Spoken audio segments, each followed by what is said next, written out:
Hari, Banda Hunzu, everybody. Welcome to our Sulhtus Den, which means we come together to do this work. We're going to have a sister talk, which is Sulhtus Yalhtuk in Dak Health. I'd like to welcome Elder Darlene McIntosh to do a welcome to us this morning. Merci, Pam. Thank you for inviting me. I've had a very busy morning up till here, rushing and of course late. First thing I want to do is I want to do a little bit of a grounding here. So we'll get us to plant our feet on the floor. Just imagine ourselves outside on this beautiful fall day. So just close your eyes and bow your head, because we have so much to be grateful for. So as we take that nice deep cleansing breath throughout our whole body, nice deep cleansing breath.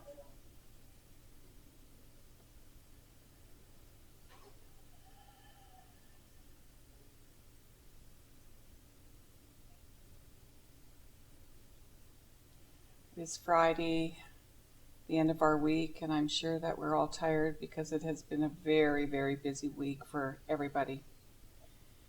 And we enter the world of chaos. There's so much happening in our world. We're in another fourth COVID strain, chaos across the world, lots happening. And it pulls the energy away from us. First and foremost, we need to look after ourselves in order to be in a service to what we're doing and sharing with other people. So as we breathe into our body, let us remember that that was the first gift from Creator. The day we were born, it gave us life. We took our first breath. And then we start our journey through this whole life up until we're 70 or 80 years old, and we never stop breathing. But we never give gratitude to what our breath does for us. When we're ungrounded, if we take those few deep breaths into our body, it starts to calm our nervous system down. And then as we settle back into our body, we then have clarity and focus, and it gives us a new direction. And there's power behind our breath. So this morning, it was a cool morning, foggy. We're coming into fall. And we're standing outside facing the east direction. And we know that the sun is coming up. We see it start to rise above the hills. We can feel the warmth of the sun on our face and on our body. And we know that every time we take that breath in, facing the east direction in the morning, gives us a new day, a new beginning, and new possibilities. And this we are grateful for. Every day we have a clean slate to let our day unfold in a good way. So we breathe and take that next breath all the way down into our feet. We feel our feet sink into the deep, rich soil of Mother Earth. We can smell the richness of her soil. We can feel it between our toes. And there she grounds us into today, into this very moment. So we together, 6 beautiful, strong warrior women, create a circle. And in that circle, the energy begins to run clockwise, connecting each and every one of us together. And then we look towards the center of our circle, and we see this beautiful bright light. And our light within connects to that light in the circle. And then we become one.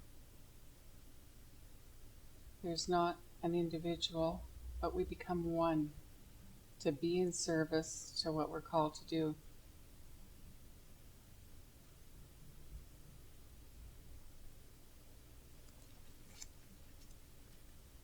We, the Clytli Nation, have been on our traditional lands over 9,000 years and supported by lithic evidence. The changes have taken place over thousands of years supports the enduring strength, courage, and fortitude of our peoples. Our governance through the Batlaws brought balance and harmony with our brothers and sisters of other First Nations people. Clytli clans are Frog, Vasilyu, Grouse, Utsut, Beaver, Saw, and Bear Sus. Through this system, we know who our family connections are. Through our oral history, the use of legends told of our travels, our hunting and fishing territories, our trading practices with all peoples. May remember and hold steadfast in what Creator's blessed us with, and that is our traditional territories. Our ancestors have always welcomed people to our territories.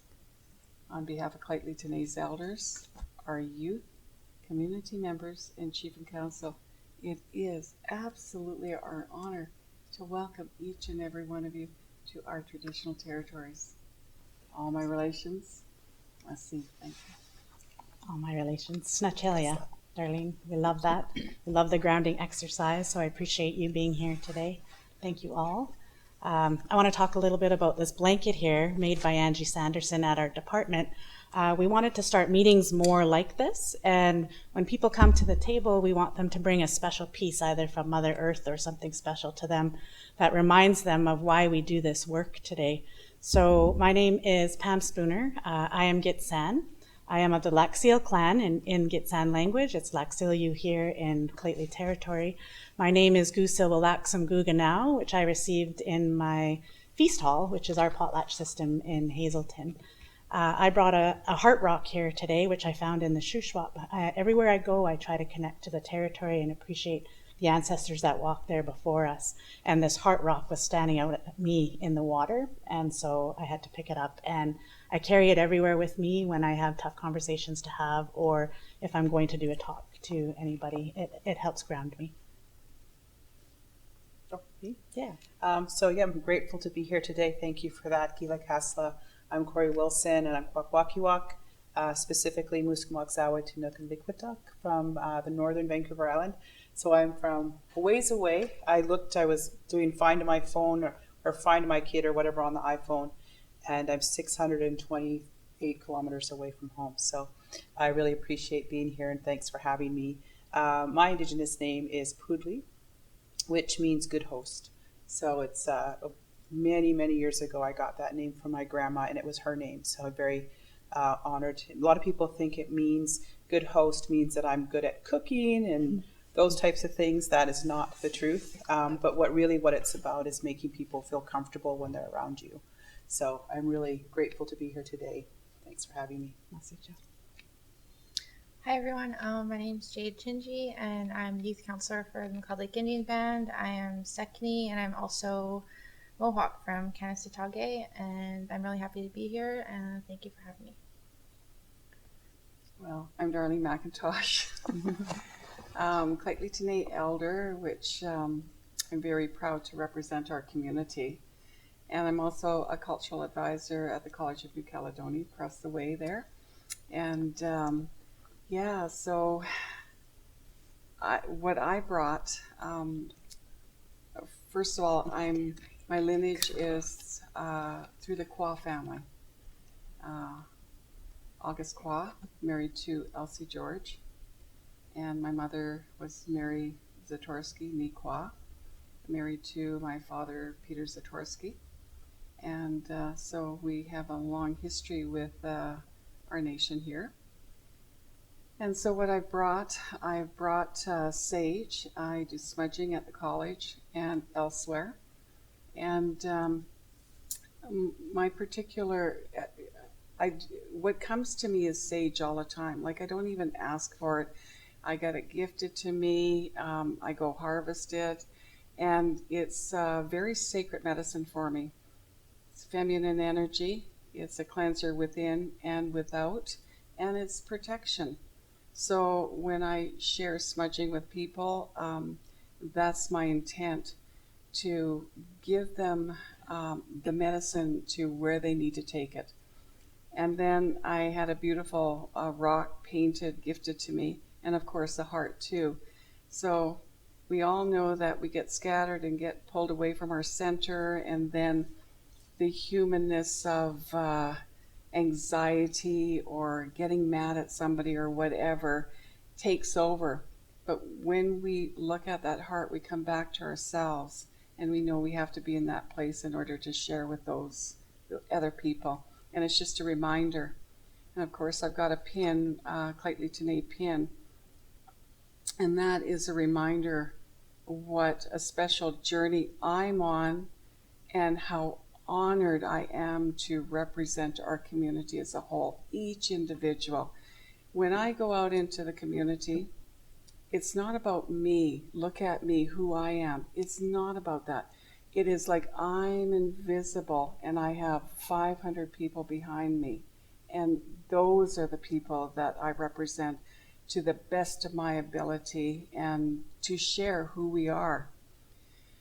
And then I've got orange prayer bundles. And of course you can see that I've got 5 there. So of course we're looking at the 4 direction in the center of those 215 unmarked graves that were found in Kamloops.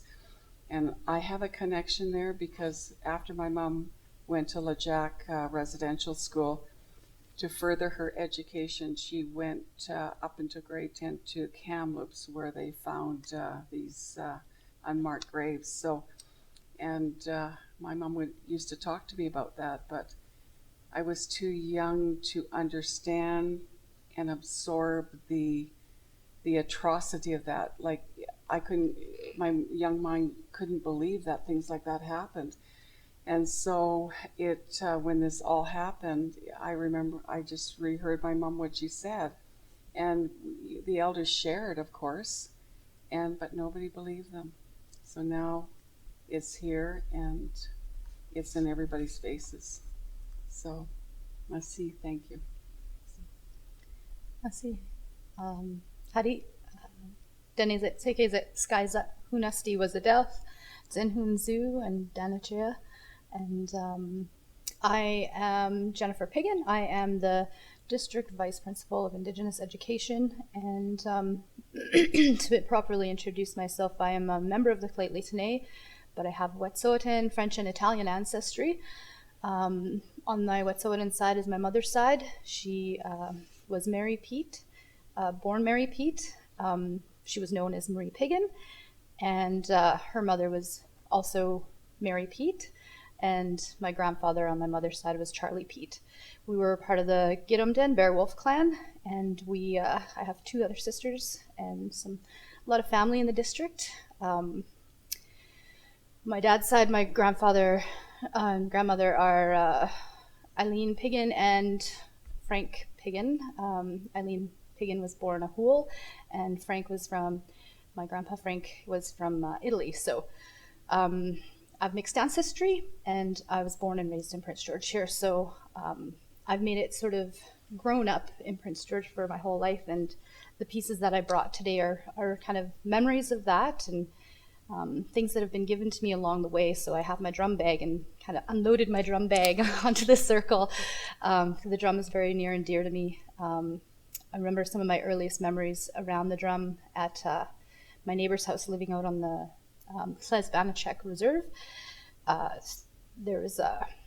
Our neighbor had a large round drum on the ground, or sort of like a floor drum, and when we were little kids we'd drum on it. That was my first connection to culture, and I think culture is extremely important and valuable, and I was really connected to the environment out there without running water and all that stuff. And the rest of the pieces that come along that I brought with me are various medicines that I've gathered, and each of them holds knowledge. There's a miniature paddle there. Making dugout canoes is a reminder, and all the educational value that comes with that experiential learning and the language and culture that's tied into all of these pieces. So those are my grounding pieces and my reminders and my connection to the world around us and our community. And I'm really grateful to be here with all these lovely women and learning alongside everybody. Pam had introduced the session as Sulhtus, Yalhtuk. So Sulhtus means sister, Yalhtuk is our speaking, or talking. But The breakdown, I'm really grateful for the Claytley elders that have come before me and have shared and passed down the knowledge, especially of the language that I'm trying to help and revive. I remember Edie Frederick. She's been working really closely with me, and she explained the word Sulhtus isn't just saying sister. Tus means strong, and the LH is a signifier of together, and the SU, the S is my, so my sister's strong, standing strong with me. So I thought that was very fitting for this, and I wanted to make sure that everybody starts to understand the language has so deep meaning. It's not just like brother, sister. You can't break down brother and sister in English, but you can break down these words in other languages. So there's so much to learn, deeper learning underneath the sounds within the language. To share my appreciation to Edie Frederick, her mother, Josie Paul, as well as Janet Kozak and Mary Gucci, who've really towed the line, and hopefully I can help carry this torch and maybe light some more torches with it. Let's see. What's up? Merci, Jen. Hadi, my name is Katie Marren. I am District Vice Principal of Indigenous Education for Academic Success. So I work alongside Pam and Jen, and I'm really honored to do so. I'm new in this role, and I believe my role right now is to listen a lot and learn and support. And the reason I brought mala beads with me for two different reasons, actually. The first one is that I am a yoga teacher, and a big part of me is I spend time tuning in to my breath and grounding myself, because I believe that when I am able to strip away all of the pressures that come from outside, and I'm able to tune into who I am without all of those things, that I am then able to find the strength to stand up, speak out against injustice. I feel a great calling to do so, and to support great people who are doing great work. I feel that is my calling. And I was gifted that particular mala by a community of women called Healthy Role Models that I am connected with, and this group is about strong women, physically of course, but working together to be well, to be strong, and to make a difference. So that piece that I brought with me is representing those things for me today, and what I hope to bring to this conversation and to this work. Merci. Merci Cho. Big thanks to all of you. I'm honored to be here with such powerful Indigenous women. Most nations in BC, if not all, are matriarchal systems, which mean we follow our mother's clan. So I had said earlier that I am of the Frog clan, which means all of my kids follow me, and they are all of the Frog clan as well. Now, my 4 daughters out of the 5, when they have children, they'll become Frog clan members as well. Whereas whoever my son marries, their children will follow their mother, his wife's clan. So that's what it means to be matriarchs. And we are all strong matriarchs. So as Indigenous women leaders for all of you, again, Masi Cho for being here. It's a big, big honor for us. But what does it mean to you to be a big, strong matriarch in your community? How important are the roles of women to you? Here we go. Sure. I just want to say I forgot to talk about the piece that I brought, and I want to talk about it because I got it from Barb from the Friendship Center, and it was a necklace made by a 12-year-old boy who apparently is a CEO of his own necklace making company now. So you'll have to check out with Barb and see if you can purchase some. And it has 215 orange beads on it. Wow. So the 12-year-old, I think it's a perfect connection between what happened to us in the past and what he's trying to do about it and raising those issues in the future. And I just love the fact that he calls himself a CEO. I said, oh, and he's like, I'm a CEO. Fantastic. So she gifted me that yesterday. So I just wanted to acknowledge that and this young man. And I don't know how you can find him, but you'll have to, Barb will know. So Barb can connect you. So going to the question of a matriarch, I come from the same community, a Potlatchie nation, where women have always had a role and always had value. And I've been taught that women are superior to men. Not superior in that meaning men are inferior, but because we're the givers of life, there's a sacredness and a cherishedness and a authority that women have that men don't have. I will say for me, I was very fortunate to grow up until I went away at school at 15, where it was the first time I realized that there were people that don't value and cherish women, that there are men that think women are inferior to men and should not have a voice or a say. So that was, and sadly today we still see that we haven't achieved parity with women and men yet in this country, let alone Indigenous women and men. So I think grateful to be from a nation that is matriarchal, from the potlatch system where women are valued. But the reality is societies are stronger when everyone has a voice, when everybody has a say and everyone can be listened to. So, and it's also a responsibility. It's not just about being able to say what you want, but if you're a matriarch in your community, it means you have a big responsibility and you have to enact that responsibility. You can't just sit back and complain. You can complain, but you have to then do something about it, right? So I think there's a lot of lessons that can be learned for non-Indigenous society to recognize that women have a lot of voice and have a lot of power and should be listened to, or just generally everyone should be listened to. And we see this when we have events and things, who gets all the work done, right? So that doesn't mean men don't have their role, but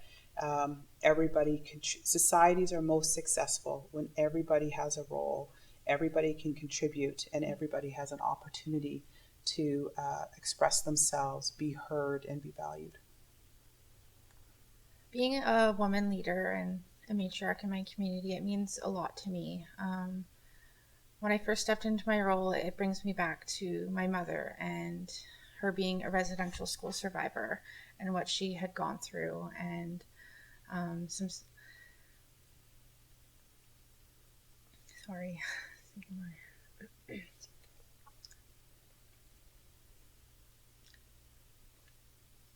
the things like she couldn't.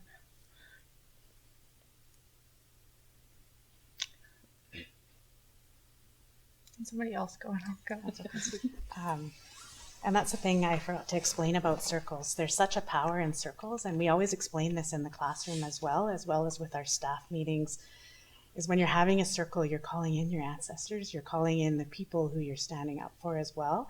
And so even though you might think, oh, I'm strong walking into this circle in this conversation, you don't realize how much emotion is going to come out, and it just triggers you to certain topics. So just understand we're here for you. We're sisters strong together. And I really love, as we were talking, everyone brought in a matriarch that is important to them. So we brought them into the circle as well as our strength too. So always remember that they're always right here with you. Okay. Sorry, I'll start again. So being a woman leader and a matriarch in my community, it always brings me back to my childhood and my mother, and really being able to make her proud, and just knowing the things that she wasn't able to do and the things that she had to go through as a residential school survivor. She attended the Jack, and just knowing that I'm a young leader. I'm always the young one in the group, and I want other young Indigenous women to look up to me and see that it's possible to do something when you're young. Use your voice, stand up for what's right, and even though you're a woman, it doesn't make you any less powerful than a man. We walk into rooms filled with other male leaders, chiefs, and for the most part, they're mostly men. And you just got to remember to stay strong, keep your head high, and continue with the hard work, and know that your voice is valued, you're valued, and you matter. And it's really important to uphold Indigenous women, our voices, and continue to occupy spaces that are, mostly men. So I'm really proud to be a woman leader and to honor my mom, and hopefully continue on a legacy of doing what's right and standing up for other Indigenous women, other young women, and youth coming up who want to be leaders in their communities. So, yeah, thank you. Thank you. Thank you for being vulnerable with us too, and that's what we're here for, right? Well, you better get some Kleenex here. We don't have any Kleenex. We really should. Oh my. Well, like you, my mother was my role model. And she was a LeJac survivor also. And she was very, very strong. I always think if she was given a chance, where would she be? Because, I mean, she was so smart, so intuitive, but the trauma and the residue of what she experienced at residential school, and part of it being her family also, it left really big wounds, and us as common experienced that. You know, you don't realize it until after, you know, you just think it's normal. But if it weren't for my mom showing her strength, like she was basically the leader in our family over my father. You know, my father went out work, but my mother was very, very wise in the things that she would say, and I wish she was alive today so that I could really, really sit and have some really deep conversations with her. But you only realize that after they pass, and all the knowledge and wisdom that they take with them. And but she showed all of our, like my sisters and of course my nieces, you know, that that strength comes from within. And my experience working with students at the College of New Caledonia, I see our young women, you know, I give them a task and they follow through, and with each task that's given to them, you can see the confidence building and how proud of they are of themselves. And I'm creating future leaders. And then I wonder and I express, where are our young men? Where is their responsibility? Like, have we pampered them so much, or have we taken power away from them? Like, they need to start standing up and being equal partners to our women. You know, I just had an experience the other day, a young woman come in, it's the beginning of the year, school year, and she's crying. And I said, "Are you okay?" "No, I just broke up with my boyfriend." Bring her into my office, we have a little chit chat. And she says, yeah, she says, you know, like, I'm in automotive and I'm in class and he's phoning me and I can't answer my phone. Once I'm finished my class, I phone him, and he said, "If you can't answer your phone, you're not going to school." Like, what is this control? You know, reflecting your inadequacies, or you're not confident in yourself, and projecting on somebody who's doing so very well in her life, right? So as women, how do we encourage our men to stand up and be strong and be in their spirit, rather than in the physical world of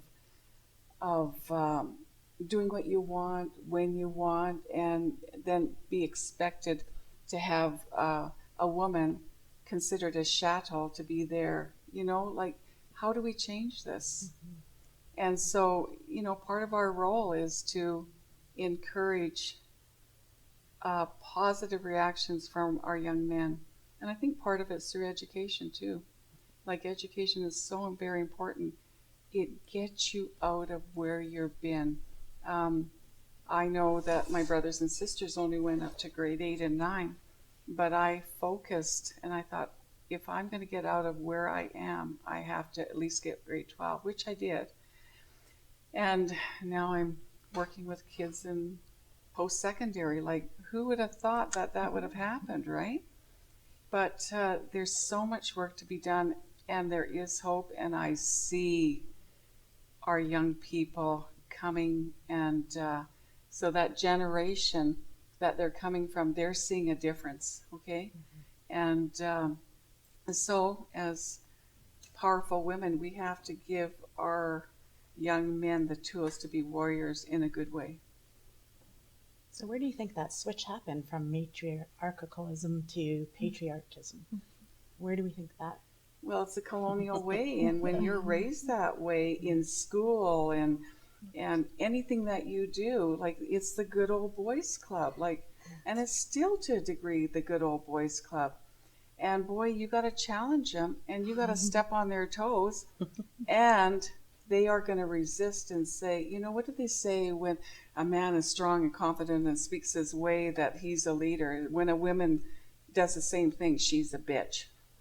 Aggressive. Like, Exactly. what? Aggressive. You know, Yeah, so described yeah, with so those words. sometimes we have to put on our man pants in order to shift things around. And that's the thing too, that image of the Indigenous woman's face with the red hand over her mouth is such a powerful image, and saying, you know, we have a voice, we are here, we're not invisible, right? So how do we go about teaching our society, which is a very patriarchal society, to value our women again as well, and to lift them up to be able to do this work and make a difference, not just for our women, but for our men, right? So how do we start changing that? So I'll just continue on that thing, is that we actually are the scouts. We are breaking trail for our young women to follow us. So we really have a big job, of the most important job I see, that we get the challenges against us, but we are strong enough to handle those challenges so that we break trail for those behind us.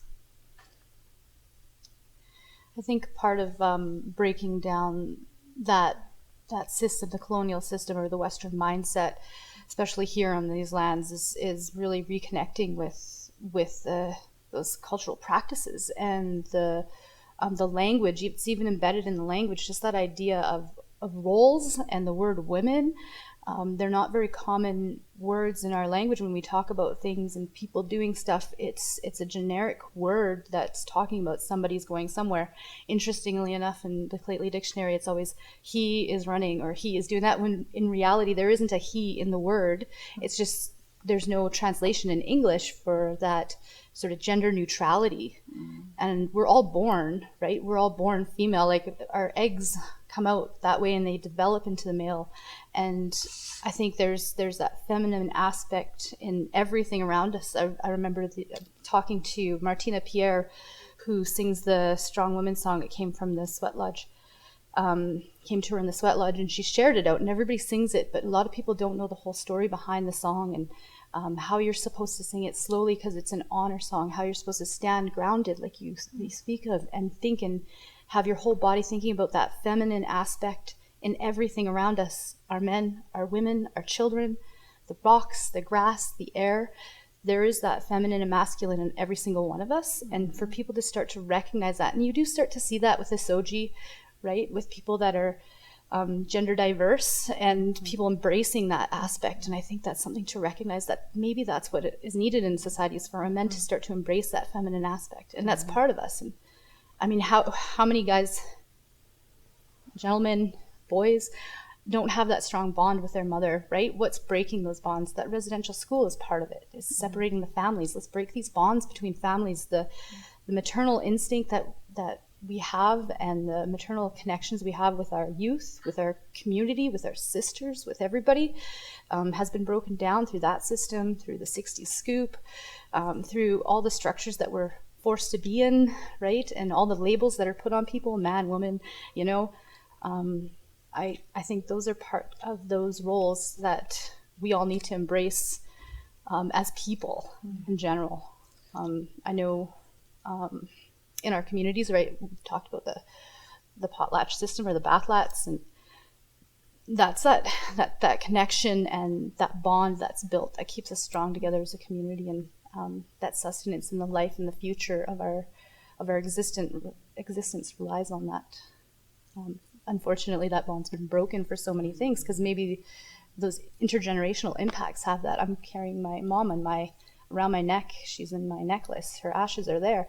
And when I have her and my other sisters with me, them that are here and those that aren't, they're here, like you said, on our shoulders and with us. And they've given me that inspiration to keep stepping forward and keep doing the work that I do, and start lifting everybody up around us, including the men the boys and the girls and the children and those who are, gender diverse. And I really appreciate everything that you have all brought forward, because it all kind of ties in together, and it's all one strong braid. You can see that breakdown in family, you're right, from pre-contact to post-contact, where family was so important. And now it becomes more about you're only successful if you graduate, get a job, get a career, make money, buy a house, da-da-da. Then it becomes a competition between everybody, right? So then it doesn't become that whole, I'm working to give you all, right? To bring you up and make sure nobody ever goes without, right? And so some people, when they walk away, they say, instead of saying goodbye, because a lot of our languages don't have goodbye in our language ads, and some people say, I hope you have enough too. I hope you'll always have enough, right? Well, I think it's important to remember that hurt people, right? So how do we take that hurt away? And I think it's the responsibility of all of us in society. COVID's highlighted obviously huge discrepancies in our, the levels of resources and strength and challenges that some people face disproportionately. So we all as people have a responsibility to help others that are hurt or others that are without, and to make sure they have enough. And when people have enough, people feel confident and secure in themselves and their identity. Don't hurt other people. Mm-hmm. I was thinking about, Darlene kind of mentioned, societal constructs that I think, and I've been thinking about that a lot lately, particularly in this role as a leader in the school district. Right from when we're young, I think we were religious at that time, and the stories around Adam and Eve and all of those stories that we hear, you don't even know that these constructs are built. Even gender roles, and gender really in so many ways is a performance. We do it because we get feedback when we're little girls, and I'll just speak for myself. I was fierce. When I was little, my nickname was Katie Kaboom. It was a joke in the family. You'll never see it, don't worry. No, you will. But it was, I think I knew right from a young age, and I felt the injustice and the frustration, and I've always wanted to fight against it. And I think being a leader, still trying to do the same thing, fight against it. What I'm sad about is that women have to fight. I think that's the part, because it just reinforces the fact that, and in fact, in a school last year, I was nicknamed as aggressive, and I was fiercely leading and standing up for what I thought was right, and I felt badly about that, and I thought, well, that's weird, for me to be called. If that were a man who did the same thing, he would probably, it would probably be okay. Or even the fact that I then went home and thought through it and thought, was I too aggressive? It's even that piece that weighs on you, is that I have to even think about it. And so, yes, we keep fighting, but I think that something we can do is not buy in anymore, and not believe the stories, and not believe the words as aggressive. It might come in, but I won't believe it. I'll just keep doing it. And so, and I think as a sisterhood, yes, I am. Thank you. Right. And as a sisterhood, if we stop believing in the very system that marginalizes women, or believing in the constructs that are in the way, then that's what will, support change, I think, and support our voice. Yeah. Thank you. So Jayde, you talked about your age earlier and how young you feel walking into a room, but you're deputy chief of McLeod Lake Indian Band. So what are some challenges you may face as a young Indigenous woman walking to a role like that? I think the lack of respect, being the young deputy chief. Even today I did it. I introduced myself as youth counselor, because it doesn't feel right, like deputy chief, it's almost like sort of, I don't believe it. But I think that the most difficult thing I face is, having older people come to me for direction, and I have to direct older people, and they don't give me that same respect that, you know, chief would. And it happens in all spaces. I've had the RCMP have come to the reserve. You know, we have our meet and greet with the RCMP, and we're sitting in the serious meeting with the RCMP going over crime reports in our community. And I was the deputy chief of the meeting, and our band manager Adele introduced me as a deputy chief, and you know, she's acting in Harley's space, and you know, she comes in when Harley's gone, and today she's Harley at the meeting. And the constables and all of the sergeants, they laughed, right? So those are the type of things you deal with. And, you know, I sort of giggled. I'm like, haha, like laugh now, like cry later, right? Yeah. So, you know, you got to just push on through that and know that you earned your spot. You've been through a lot to come here, and, you know, you've put in the work. I continue to put in the work, and I always look down at my little girls. I have twin girls who are 7, and I want them to see that and know that they can too. And despite the disrespect and the side eyes I get sometimes, and, you know, the questions about whether my direction is the final direction, you know, it is the final say. Yes, the deputy chief has spoken, right? So, you know, just continue on, just keep going despite that. You know, you belong there, and, you know, just keep being strong. Good for you. Does anybody else have any other challenges they've had to overcome to get to where they are today? It's always challenges. I know. There's too many to choose from. There's too many. We're talking to Indigenous women who've probably already grown up in poverty and single families, and, you know, having to go through the education system, whether it be elementary, high school, post-secondary, and then working in your careers. It's never ending. We hear the microaggressions, we hear the comments. Our kids come home and tell us the comments. I think it's important that everybody recognize that, like Indigenous and non-Indigenous, recognize the extra challenges and burdens that we carry, not only as women, but as Indigenous women, because it doesn't end. A lot of times people go, oh, well, what are you talking about? Because you don't see how it is. Well, we've been talking for the last couple of days. There's something new every single day that happens. And the way I kind of work through that is, what can I control and what can't I control? If I can't control it, I have to let it go or figure out a way to solve it. Only thing I can control is myself and just not to buy into what other people say, and keep your strength and keep your power, right? It doesn't matter what other people say about you. If you know, but that also comes from knowing yourself, right? Being really honest with yourself. Am I doing what I'm supposed to do? Am I doing it the most effective way possible? Am I honoring my ancestors in the work that I do? And am I on the right path? Like, have I kept my integrity and my respect in my teachings?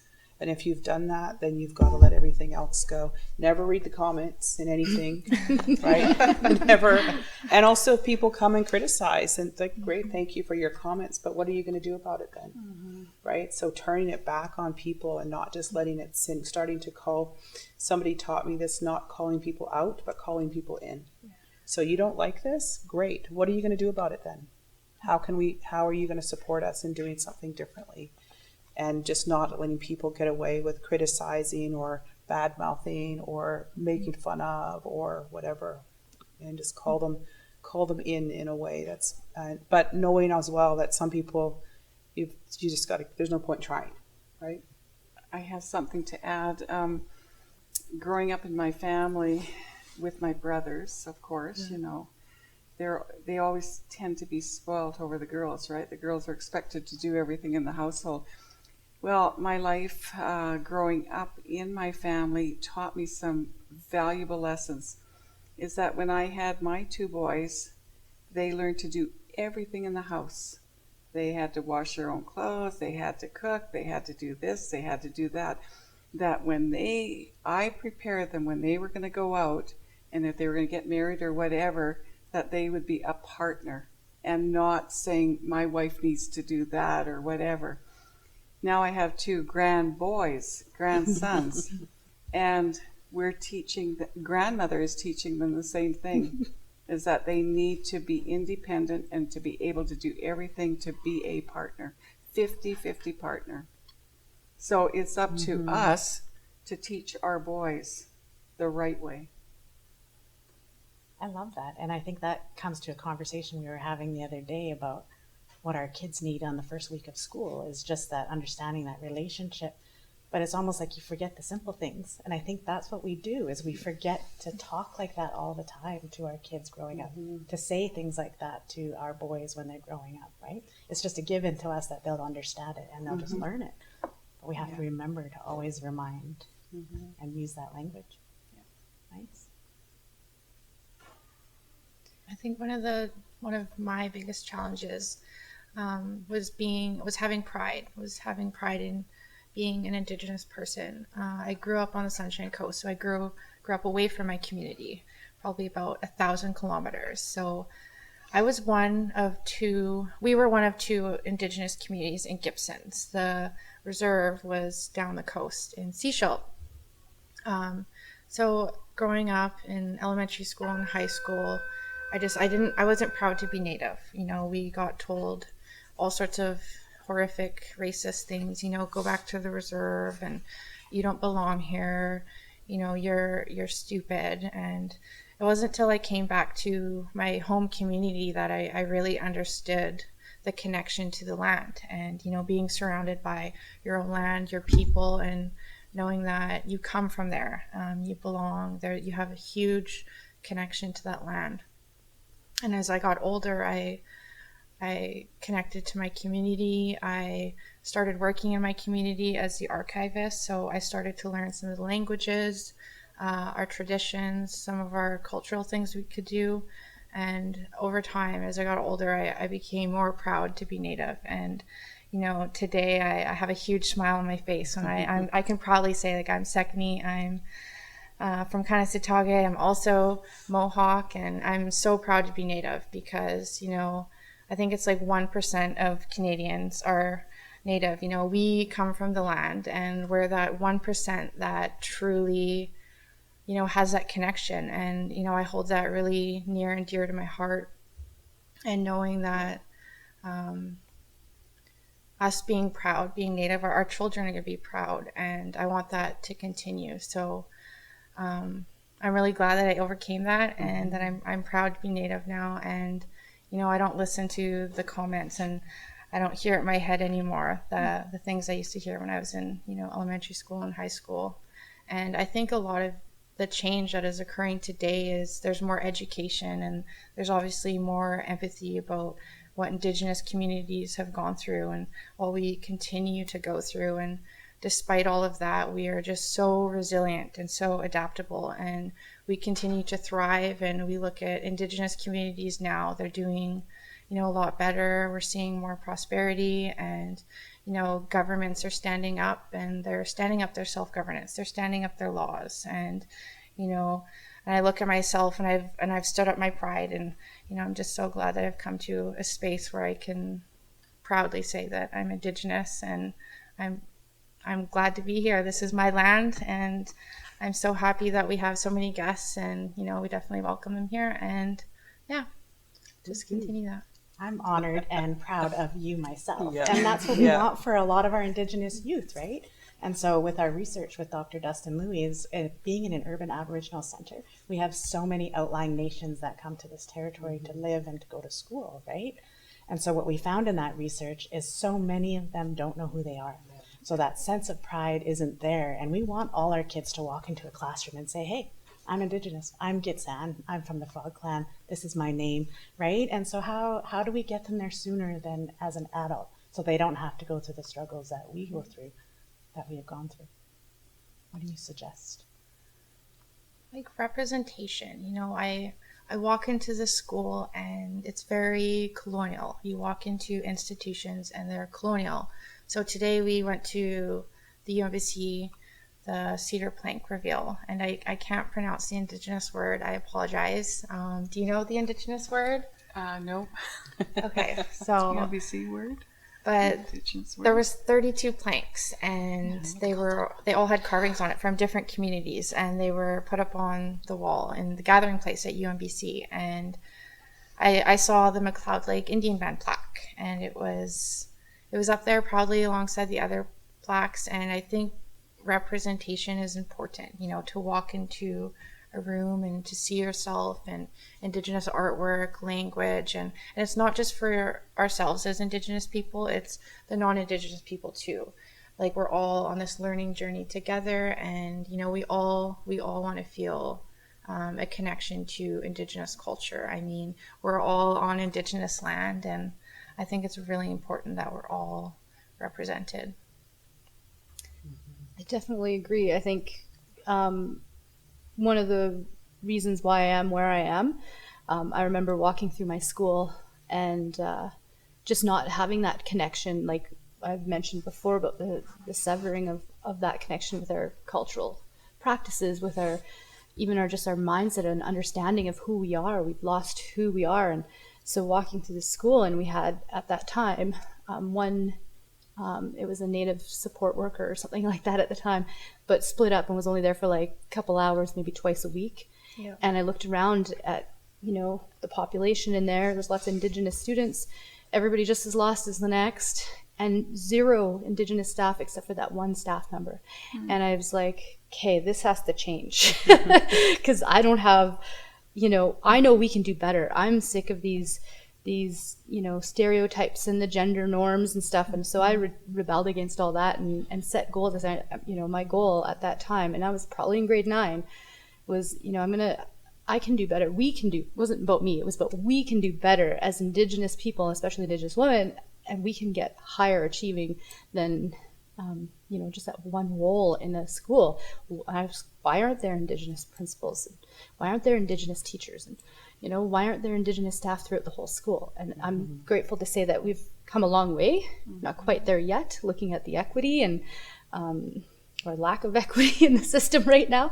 But I know that, you know, these conversations are being had at a larger level, not just in our heads by ourselves in silos. So I think building up our role models and in all of our schools, the men and the women, and, you know, the transgender and the gender neutral and whoever else, we need more Indigenous role models, and that gives people someone to talk to, because I really didn't have anyone to talk to what was going on in my life. And our kids need someone to talk to that they know will understand or will listen, and they don't feel like, you know, if I talk to this person, this information is going to be used in a negative way. The social worker is going to go and, you know, take me away from my family, when maybe what we need is something else. Maybe we just need some help with some food, or maybe, you know, so things have changed, and hopefully that trajectory continues. Yeah. So we were talking about equity, right? And how important it is for equity. We've had the equity scan. It's a huge initiative in governments across the board, is creating equity, right? So we talk about circle quite a bit too, and we talk about balance. And this logo up here behind you guys was created by my brother. I was on my way back from Vancouver, and Sulhtus means we all have to come together to do this work. We all work together. And that's how important it is within systems, recognizing everybody's voice at the table, and how can we break down the barriers for our students to be more successful. So you'll notice in that circle all the different hand colors, it takes all different races to be able to acknowledge this work as well. And the water in the background is very important to everyone, many Indigenous people. Water is life, water has memory, water has a spirit. It connects us all everywhere, and often we use it as a cleansing tool too. So bringing culture like that into the classroom so that people can use it as a tool too. But not just bringing culture into the classroom, how can we bring the classrooms out to the nations as well, right? The KO, the territory, the Lahip, you know, like really acknowledging the land that you're on, and with that comes language, and with that comes story of, wow, Mary Gucci lived out here, Margaret Gagnon lived out here, and they used to ferry all the way down to Chaco to get to town, right? Like that's so many stories like that we don't even know about, our kids aren't learning about, right? No one would even know that a big ferry would have been on the Chaco River, right? So we need to bring stories alive again, and I think that's how we're going to really give honor to the ancestors who walked here before us. Makes me think of 6 Mile Mary, the stories of 6 Mile Mary. She was I think if I think about local, Indigenous women heroes, she's definitely one of them. Really strong-minded and independent and, inspiring. I think, like you said, those stories can be shared throughout our communities and then other people's stories, right? There's lots of people that you learn through story, and there's so many similarities, like maybe the characters changed or parts of the story have changed, but these are the stories that are passed down through the generations that we need to continue to pass down and pass forward and learn from, just as much as we all learned from, Three Little Pigs, and we learn through these stories, and it doesn't, the local stories have really deep knowledge and connection to the land, and helps, I think, each of our students start, and Indigenous and non-Indigenous, have a stronger connection with our environment and be able to do better, because water is life, and what we do with water and how we treat it, those studies where they freeze the water after it's been exposed to different environments and how it's different, it affects us, and the water's in us, so we need to keep that in mind. And really, I think, maybe you can talk a little about your student advisory, and the work that they're doing is just amazing. They're concerned about the environment. They're concerned about our health and our safety for everybody. And I think that bringing the land and spending more time with it and getting a better understanding of our connection to it can do wonders for healing our world, because right now it's hurting. I agree, because I don't think in the last 150 years education really looks a whole lot different. I mean, sure, it gets harder and harder every year because we feel brains are growing faster. So now math, what used to be math 12 is now in math 10, or something like that.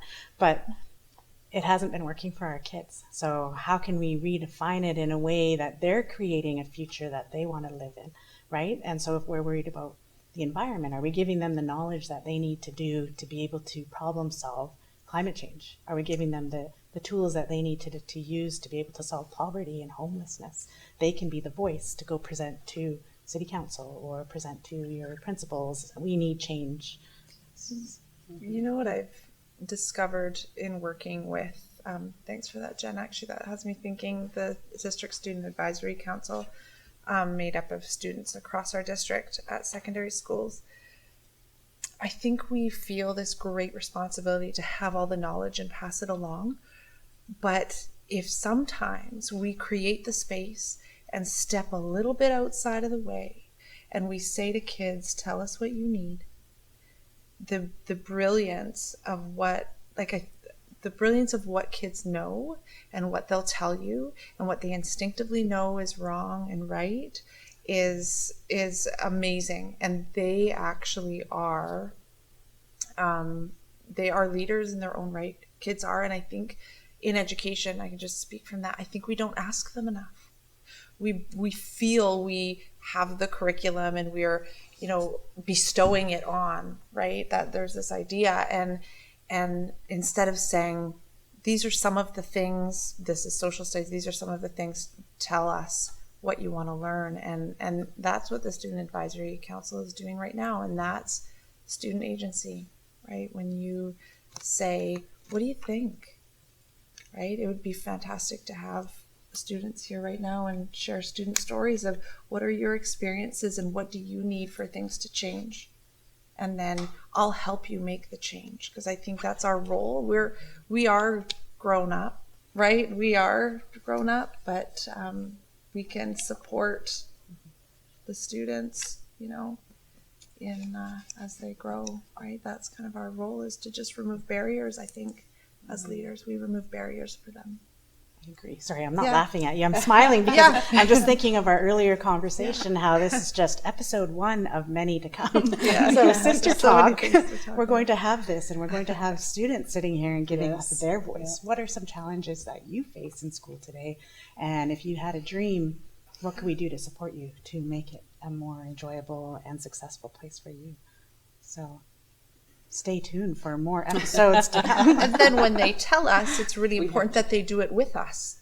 That's not, we'll go fix it, and then you'll experience the wonderfulness. It's with us together, right? We do it together. There isn't a hierarchy there in learning. We are learners, all of us, right? Getting rid of the hierarchy and really honoring voice and agency. So just like you said, bring them in. Bring them in. Call them in. So how do we ensure our voices are heard in society, right? We've heard a lot of those are some of our challenges, that we're not being heard. And so thinking about our youth in the future, and for each other and other staff as women, and especially as Indigenous women, what strategies, or how do we make sure that our voices are heard? I mean, I think you just keep repeating it and repeating it and repeating it. I think knowing your position, it's almost like preparing a business case. You need to do your research and be able to be prepared to give that elevator pitch, because you don't know when you'll ever be able to, who you'll run into. And so know and learn what you're fighting for and why you're fighting, and the statistics to back it up, or the policy, the reasons to back it up. And then just keep saying it. Just keep saying it over and over and over again. Sometimes it takes a man to hear what you said, and then he repeats it, and then everybody's like, oh my God, yeah, that's a brilliant idea. But let's just try to move away from that, right? But it also requires listening. It requires listening from the people with the power to listen, to recognize that change needs to be made. It requires courage on our part, because change is hard. So you have to have the courage to make a difference and to go forth with confidence and know that you have people backing. It's also about, you don't let one person stand alone. Go do it together. Who can you leverage? So you're the public school system.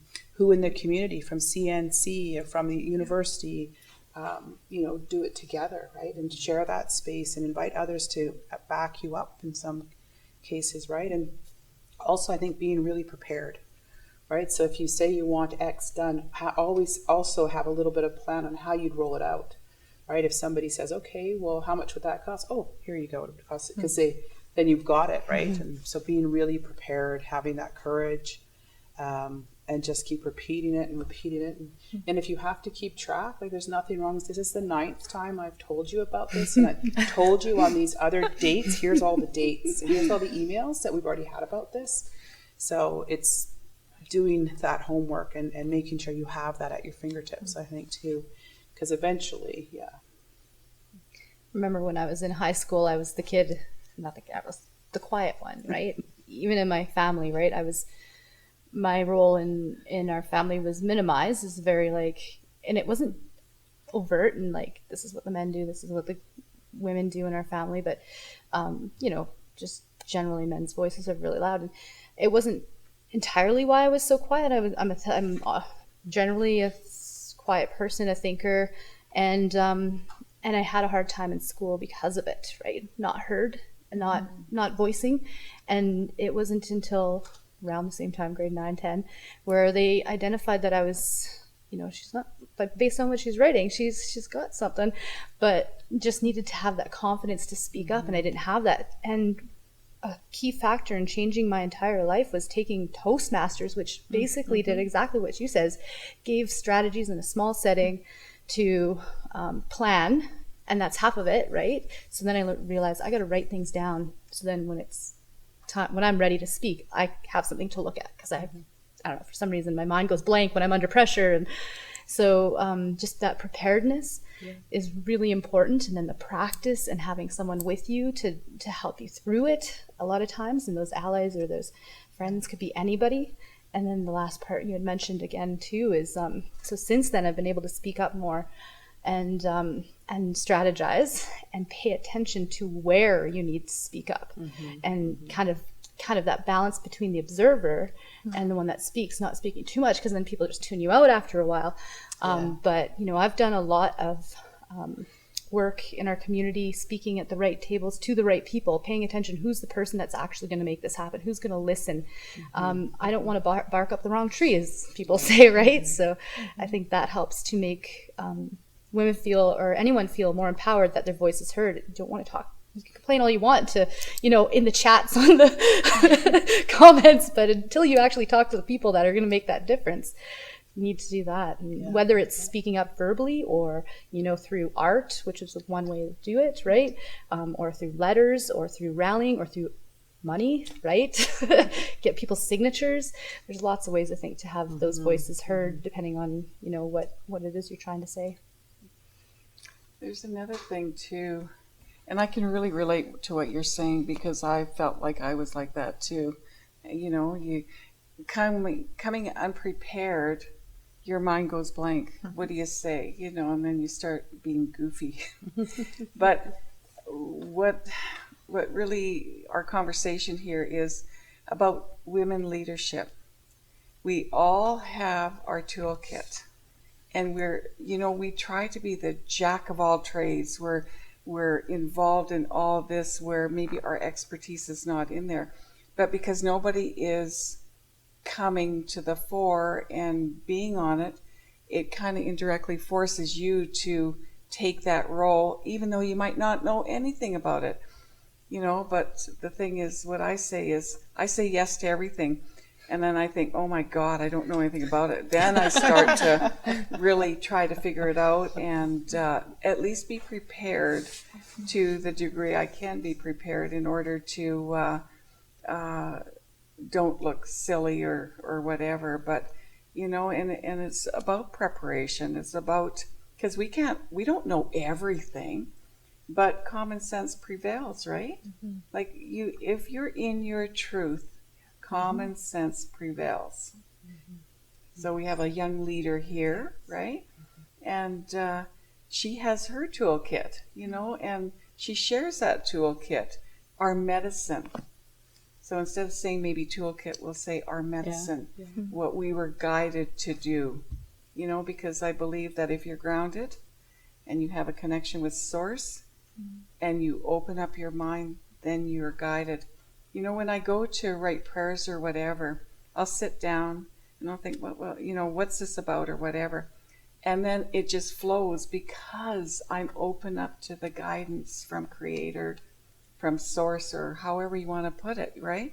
And it just comes. And I'm sure that's with artwork too. You open up and it just flows, right?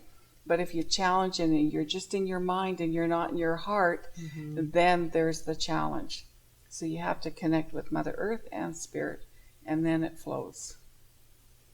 And being grounded in who you are. I was just, when Jayde was talking, I was just watching, and as you were talking about who you are and where you're from, it was like this lighting up, and that you could physically see and experience, right? This energetic lighting up, and I think that brings so much confidence in voice, right?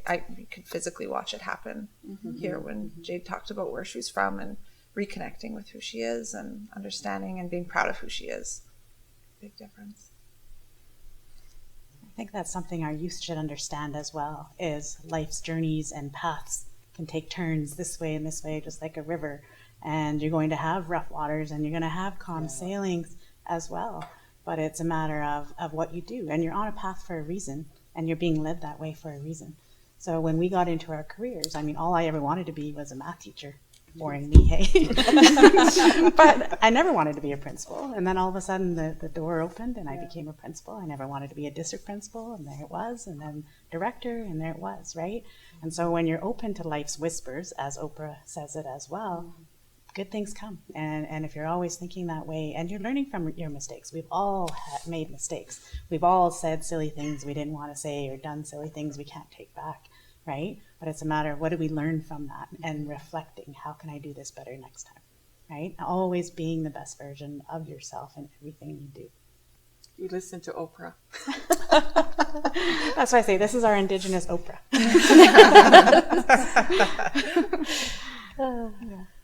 So you guys were brought here. It's no secret. Everybody knows the report is out there, right?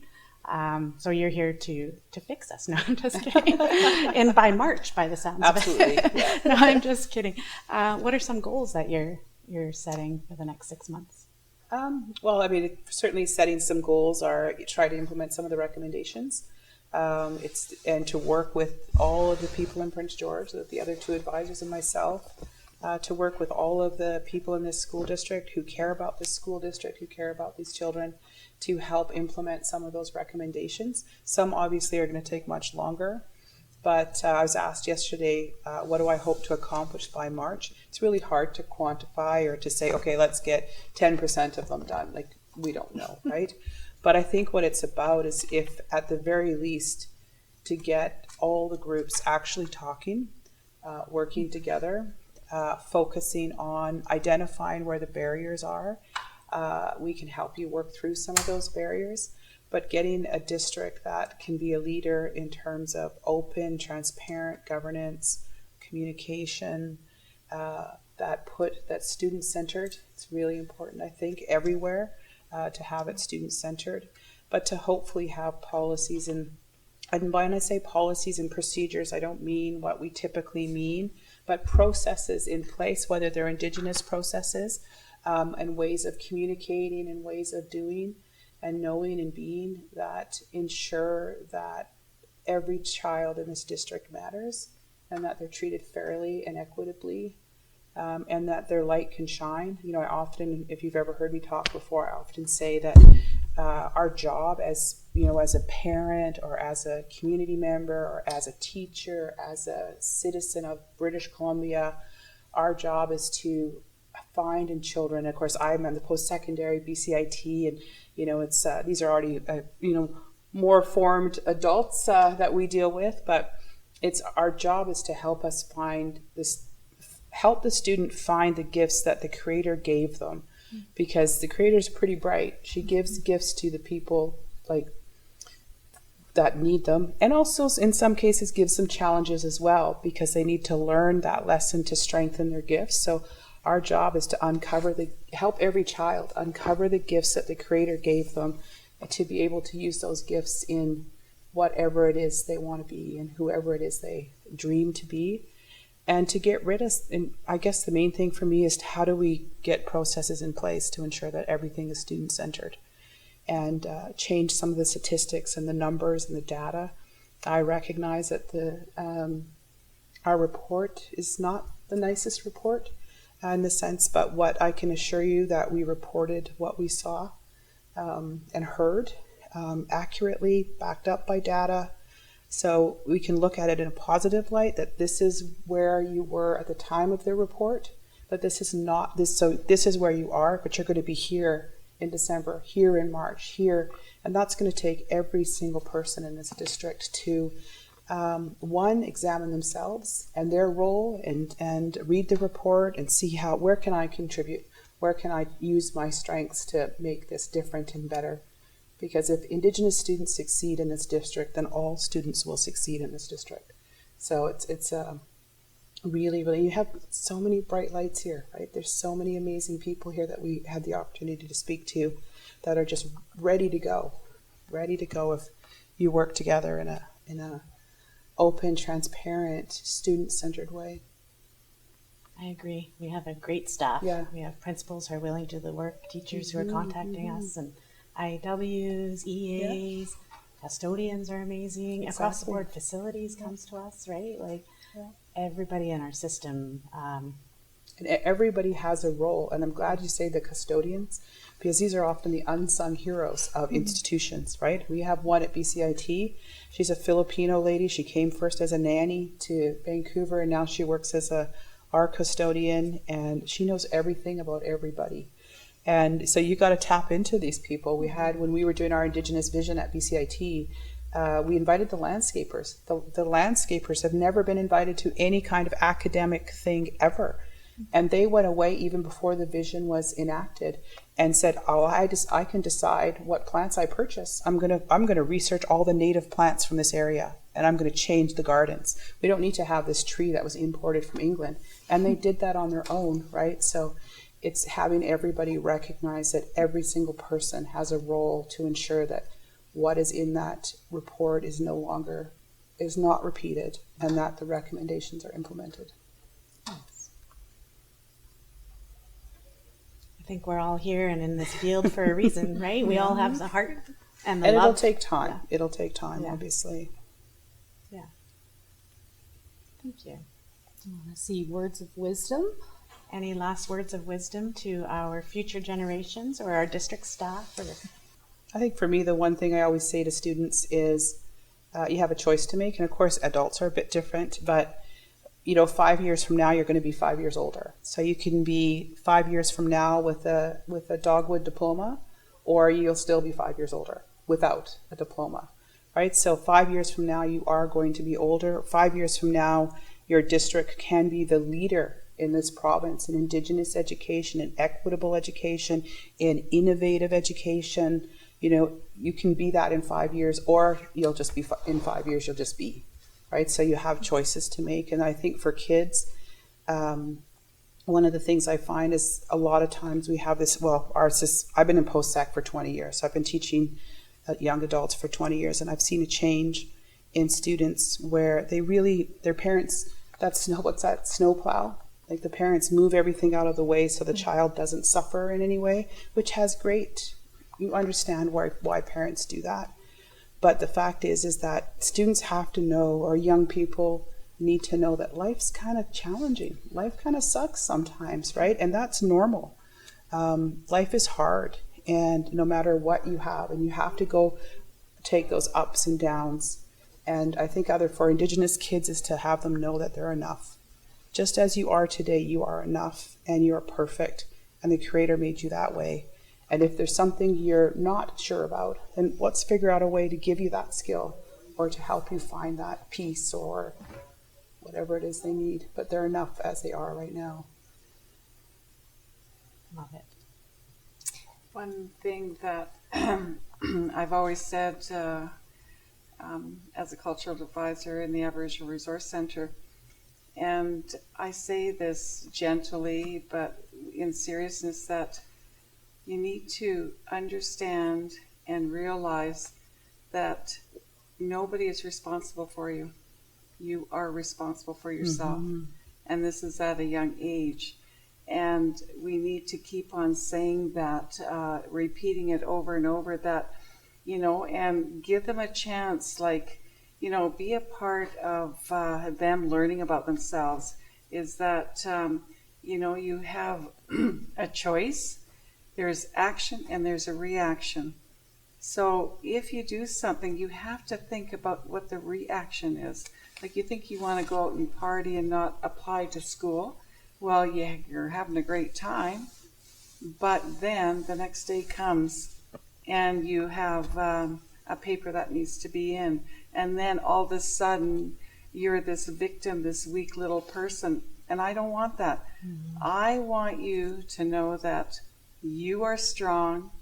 You have to make decisions in your life. Nobody is responsible for you other than yourself, because I want you, once you finish your college experience, whether it's upgrading or whatever, we're going to put you out into the real world, and they're going to spit you out if you don't follow the colonial ways. So we have to give them the tools so that they're confident in their ability to be able to face what's out there. We can hold their hand through their experiences, but once they're through that door, they have to understand that they've got to be strong. And I think we want them to be, to take that responsibility and to have agency.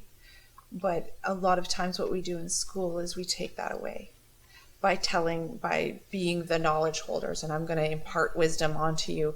This is why we have to ask kids. And those would be my words of wisdom, just in what I've learned in the last few years, is ask kids what they want, ask them what they need, and go and do that, because they will tell you. Mm-hmm. And when you show up for them with whatever it is that they need, that's agency. They feel like they have some sort of say and control in who they are and how they live, and then they can take control when they're becoming independent adults. Yeah. And I think that's something we need to change in our classrooms, is they make decisions. Mm-hmm. Kids make decisions, and they see the outcome of their voice. It's not just, we'll hear your voice and that's nice, thank you. Yeah. It's, we hear your voice, this is what I'm going to do because I heard your voice. And they see themselves in the decisions we make, right from the top, right from the board of trustees.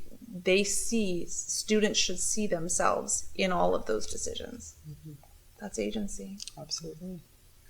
I have some words for educators. So, as educators, you teach, and I think it's really important to acknowledge that you guys are teaching the future, the next generation. And, as you're teaching, it's really important to teach them the right thing, equity, about Indigenous peoples, and to really uphold DRIPA. And, by doing that and teaching Indigenous history and Indigenous ways of knowing and our worldview, that you're contributing to the building of nations. You're contributing to us coming back and upholding our laws, our languages, and our own governance. And, I think that's really important. And you have a job, and a really important job. And I think that with this opportunity comes great responsibilities. And I just really want to acknowledge that as an educator, you really truly have the opportunity to change the future, and, take that opportunity and teach these kids, Mm-hmm. And for students, every day is a learning experience, and just believe in yourself and try every day and set goals, and every day slowly work towards those goals. And even if they're baby steps, at the end of the day, you're still working towards them, and, continue down that path. Absolutely. Put a lot of pressure on our youth, especially now with like climate change and all the societal things, and I think they feel that pressure and quite often feel helpless. But our jobs, I think, as educators, is like, well, you got to worry about this, and you got to do that, and the often thing as a parent, even, what do you want to be when you grow up? That's a huge question to ask a child. When they're little, I remember one of my sons, I want to be a fire truck. I was like, yeah. But now there's like, I don't know. Somebody I know said her daughter wants to be an elephant. So I mean, those goals. Don't crush that dream. No. Good goals, right? But I think for us in the education system and as parents and families, and is to try not to put so much of that pressure onto them, and let them just be. Because if we look back, we're all just big kids, right? Sitting here, we're all but we want to let them be in the moment that they're in, at the stage that they're at, and let them play, let them make the mistakes, let them go through those, high school drama and all that. Just be there as supports. And even in the classroom with the education, maybe they're not all learning at the same level, but to support them in ways that help empower them, and to slow down our roles and be observers and learn with them, and like you said, let them have their voice. And maybe they're not ready to talk, so they just need time, right? The pressure can be too much, and that's what's pushing them away. Right? So much pressure. Now I'm in the rat race, right? High school, it's a rat race. So if we all just slow down a little bit and kind of operate pre-contact, where you're observing and you see this child has these strengths in art, or this child has these strengths with math, or a really good hunter, or and pair them up with the mentors, more of a mentorship role than spoon feeding and fill out worksheets and that's your assessment. Watch and be with them and get to know them, build those relationships. I think those are the most important pieces to a successful, I don't want to say education, but upbringing, and for people to find their own ways, because just being yourself, that's so hard sometimes. And acknowledging the differences in the diversity and celebrating those things is super important as well. So slowing it down. Well, I'd like to thank all of you for your words of wisdom. And like I've said already, it's been an honor, and I can feel the power in this room of Indigenous matriarchs who are going to change the world, and probably already have.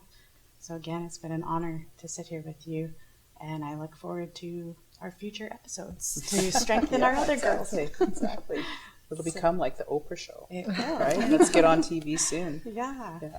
So, it's Nachalia, you have honored us. So Thank you. Merci.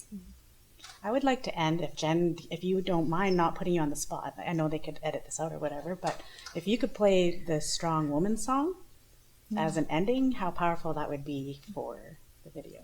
Yeah, for sure.